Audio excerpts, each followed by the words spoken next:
ಎಲ್ಲ ವಿದ್ಯಾರ್ಥಿಗಳಿಗೆ ರಾಜ್ಯ ಸರ್ಕಾರದಿಂದ ಮತ್ತು ಸ್ಕಾಲರ್ಶಿಪ್ ವತಿಯಿಂದ ಎಲ್ಲ ವಿದ್ಯಾರ್ಥಿಗಳಿಗೆ ಭರ್ಜರಿ ಗುಡ್ ನ್ಯೂಸ್ ಐತೆ. ಅಮೌಂಟು ಯಾವಾಗ ಬೀಳುತ್ತೆ ಅಂತ ಅವರು ದಿನಾಂಕನೂ ಬಿಡುಗಡೆ ಮಾಡವ್ರೆ. ಮತ್ತು ಬಂದುಬಿಟ್ಟು ಅಮೌಂಟು ಏನಕ್ಕೆ ಡಿಲೇ ಆಗ್ತೈತೆ, ಸ್ಕಾಲರ್ಶಿಪ್ ಹಾಕ್ಬಿಟ್ಟು ನಾವು 2 ಮಂತ್ಸ್ ಆಯಿತು, 3 ಮಂತ್ಸ್ ಆಯಿತು, ಮತ್ತು ನಮ್ಮೊಂದು ಸ್ಟೇಟಸ್ ನೋಡಿದ್ರೆ ವೆರಿಫಿಕೇಷನ್ ಆಗಿಲ್ಲ.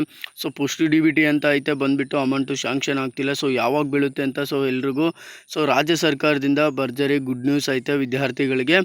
ಏನಕ್ಕೆ ಡಿಲೇ ಆಗ್ತೈತೆ, ಸ್ಟೇಟಸ್ ಯಾವ ರೀತಿ ಇದ್ದರೆ ಅಮೌಂಟು ಶಾಂಕ್ಷನ್ ಆಗುತ್ತೆ ಅಂತ ಇವತ್ತು ಸಂಪೂರ್ಣದ ಮಾಹಿತಿ ತಿಳಿಸ್ಕೊಡ್ತೀನಿ. ಇಲ್ಲಿ ಅಮೌಂಟು ಶಾಂಕ್ಷನ್ ಆಗಬೇಕಪ್ಪ ಅಂತಂದರೆ ಫಸ್ಟು ನಿಮ್ಮ ಒಂದು ಬ್ಯಾಂಕ್ ನೇಮು ಇಲ್ಲಿ ಮೆನ್ಷನ್ ಆಗಿರ್ಬೇಕು ಮೇಲೆ. ಇವ್ರದ್ದು ಇಂಡಿಯನ್ ಪೋಸ್ಟ್ ಪೇಮೆಂಟ್ಸ್ ಬ್ಯಾಂಕ್ ಐತೆ. ನಂತರ ಬಂದುಬಿಟ್ಟು ನೇಮ್ ಮ್ಯಾಚಿಂಗ್ ರಿಸಲ್ಟ್ ಅಂತ ಐತಲ್ವ, ಇದು ಆಧಾರ್ ವಿತ್ ನೇಮ್ ಮ್ಯಾಚಿಂಗ್ ಅಂತಲೇ ಇರಬೇಕು, ಇದು ಇರಬೇಕು. ನಂತರ ಆಧಾರ್ ಸೀಡಿಂಗ್ಸ್ ಚೆಕ್ ಡೇಟ್ ಅಂತಿದೆ ಅಲ್ವಾ, ಆಧಾರ್ ಸೀಡಿಂಗ್ ಬಂದುಬಿಟ್ಟು ಯಾವ ಡೇಟಲ್ಲಿ ಆಗೈತೆ, ಇದು ಎಸ್ ಅಂತ ಇರುತ್ತೆ. ಇದೇನಾದರೂ ನೋ ಅಂತ ಇದ್ದರೆ ನಿಮಗೆ ಸ್ಕಾಲರ್ಶಿಪ್ ಬರಲ್ಲ. ನೀವು ಹೋಗ್ಬಿಟ್ಟು ಆಧಾರ್ ಸೀಡಿಂಗ್ನ ಮಾಡಿಸ್ಬೇಕಾಗುತ್ತೆ ನಿಮ್ಮ ಒಂದು ಬ್ಯಾಂಕ್ಗೆ ವಿಸಿಟ್ ಆಗಿಬಿಟ್ಟು. NPCI ಲಿಂಕ್ ಅಂತ ಕರೀತಾರೆ, ಅದನ್ನು ಮಾಡಿಸ್ಬೇಕಾಗುತ್ತೆ. ನಂತರ ನೋಡ್ಕೊಳ್ಳಿ, ಇಲ್ಲಿ ಬರೋದಾದರೆ ಫಸ್ಟ್ ಲೆವೆಲಲ್ಲಿ ಬಂದುಬಿಟ್ಟು ಡಿಪಾರ್ಟ್ಮೆಂಟ್ ಆಫ್ ಮೈನಾರಿಟಿ ವೆಲ್ಫೇರ್ ಅಂತ ಐತೆ. ಇದು ಸೋಷಲ್ ವೆಲ್ಫೇರ್ ಡಿಪಾರ್ಟ್ಮೆಂಟ್ ಆಗಲಿ ಅಥವಾ ಇದು ಮೈನಾರಿಟಿ ಡಿಪಾರ್ಟ್ಮೆಂಟ್ ಕಡೆಯಿಂದಾಗಲಿ ಬಂದುಬಿಟ್ಟು ಅಪ್ಲಿಕೇಶನ್ ಹಾಕಿದರೆ ಅಪ್ಲಿಕೇಶನ್ ವೆರಿಫಿಕೇಷನ್ ಸ್ಟೇಟಸ್ ಬಂದುಬಿಟ್ಟು ಎಸ್ ಅಂತ ಇರಬೇಕು. ಮತ್ತು ಅಪ್ರೂವ್ಡ್ ಆ್ಯಸ್ ಎಲಿಜಿಬಲ್ ಕೂಡ ಎಸ್ ಅಂತ ಇದ್ದರೆ ಅಮೌಂಟು ನಿಮಗೆ ನೆಕ್ಸ್ಟ್ ಹಂತಕ್ಕೆ ಹೋಗುತ್ತೆ, ಅಂದರೆ ನಿಮಗೆ ನೀವು ಎಲಿಜಿಬಲ್ ಇದ್ದೀರಾ ಅಂತ ಅರ್ಥ. ಇಲ್ಲೇನಾದರೂ ನೋ ಅಂತ ಇದ್ದರೆ ಅಪ್ಲಿಕೇಶನ್ ವೆರಿಫೈಡ್ ನೋ ಅಂತ ಇದ್ದರೆ ವರಿ ಮಾಡ್ಕೋಬೇಡಿ.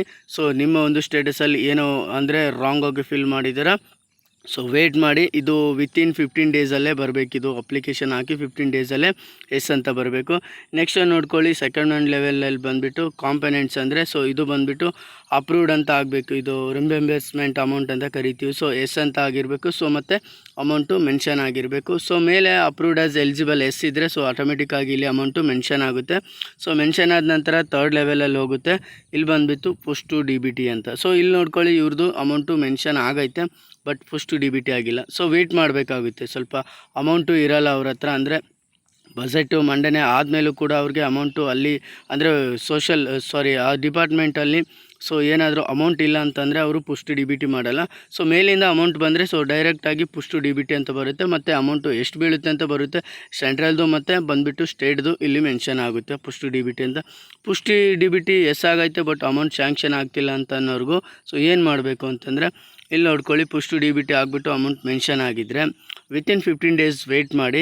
ವೆಯ್ಟ್ ಮಾಡಿದ ನಂತರ ಪೇಮೆಂಟ್ ಡೀಟೇಲ್ಸಲ್ಲಿ ಬಂದುಬಿಟ್ಟು ಇಲ್ಲಿ ಡಿಪಾರ್ಟ್ಮೆಂಟ್ ನೇಮು, ಮೆನ್ಷನ್ ಫೀಸ್ ಎಷ್ಟು ಮಾಡವ್ರೆ, ಮತ್ತು ಪೇಡ್ ಸ್ಟೇಟಸ್ ತೋರಿಸುತ್ತೆ ಯಾವ ಒಂದು ಡೇಟಲ್ಲಿ ಆಗೈತೆ, ಟೋಟಲ್ ಅಮೌಂಟ್ ಪೇಡ್ ಎಷ್ಟು ಮಾಡವ್ರೆ, bank name, bank account number, UTR number, credit on ಅಂದರೆ ಯಾವಾಗ ಯಾವ ಒಂದು ಡೇಟ್ಗೆ ಬಿತ್ತು ಅಂತ ಸಂಪೂರ್ಣದ ಮಾಹಿತಿ, ಅಂದರೆ ಅಲ್ಲಿ ಡೀಟೇಲ್ಸ್ ಎಲ್ಲ ಕೊಟ್ಟಿರ್ತಾರೆ. ವಿಡಿಯೋ ಇಷ್ಟ ಆಗಿದ್ದರೆ ಒಂದು ಲೈಕು, ಶೇರು, ಕಾಮೆಂಟು, ಹಂಗೆ ಸಬ್ಸ್ಕ್ರೈಬ್ ಮಾಡಿಬಿಡಿ.